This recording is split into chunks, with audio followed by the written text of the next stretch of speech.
Hi, thanks for that, Jill, and thanks again for Ben and the opportunity to come along and present here this evening. It's a pleasure being here and giving the opportunity to talk about Archiblocks and some of the a project that we've worked on previously.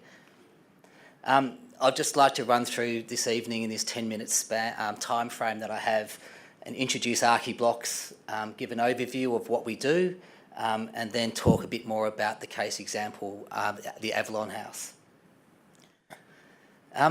As a kid, when I was going through university, I spent a bit of time down at Wye River, and a lot of that was me surfing out the back.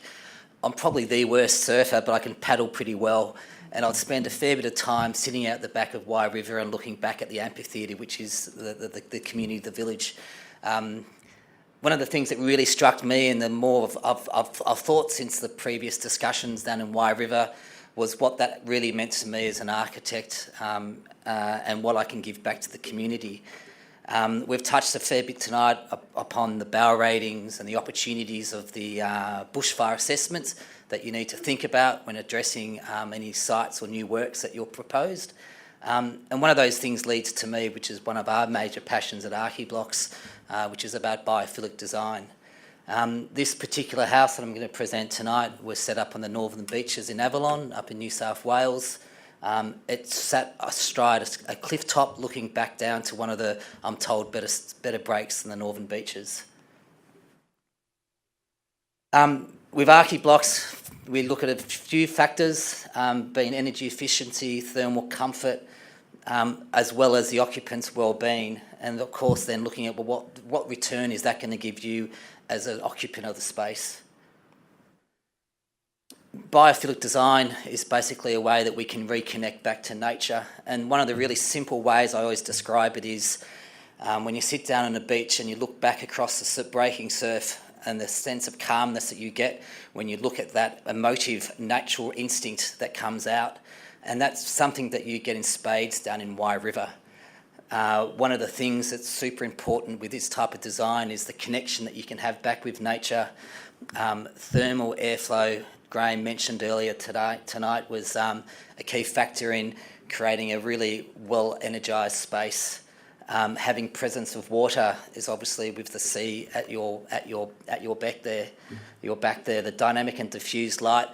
One thing I've always loved as an architect and working in Australia is the opportunity that you can get with working with the natural gum trees and the dappled light that you get. Having connection with natural systems, biophomic forms and functions, the material connected with nature, the complexity of order.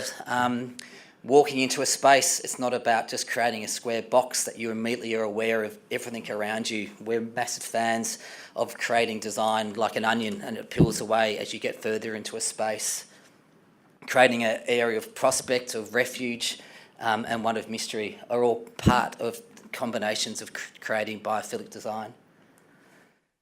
Just a quick of an overview about what we do at Archiblocks. We do prefabricate buildings down at Laverton North. We've set up a system within our facility where we build basically a tray deck, being our roof form and our base, and we use that tray deck to then create all of our framework that sits above that. We then lift up the roof deck and infill the spaces in between, really creating a really cost-effective way of building your structure, and then assembling and fitting the space off in the facility.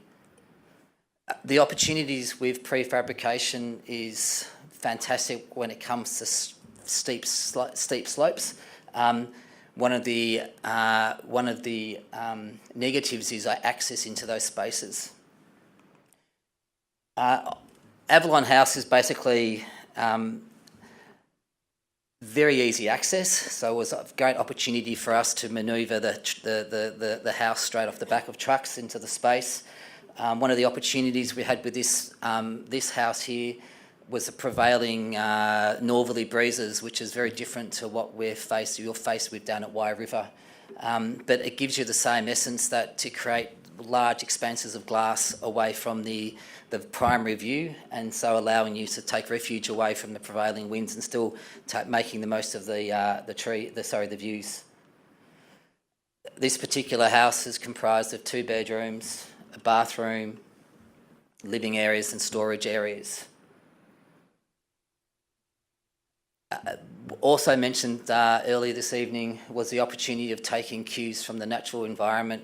One of those cues being taken with colours. The orangey colour here is taken straight from the sands off Avalon Beach, with the blue as well taken from the Torquay waters. Creating spaces within the house that you can relax and meditate and contemplate the spaces you're in, particularly when it comes down to bathroom areas, and also areas that are allowing for cross-flow ventilation and natural abundance of light. The warmth of the timber, this was a BAL 29 rated area. We use Sydney blue gum for this particular species of particular facades. And then again, looking at the ColourBond cladding, all facilitated the material response.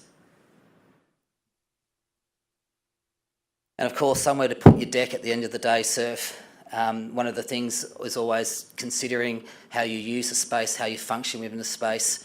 The program is always super important.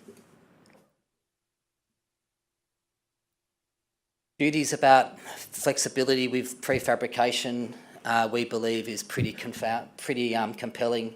Time is on your side whilst you're doing your works in prefabrication. Ben mentioned earlier tonight the necessity of building small, but designing big, and building wisely with cost controls. Thank you.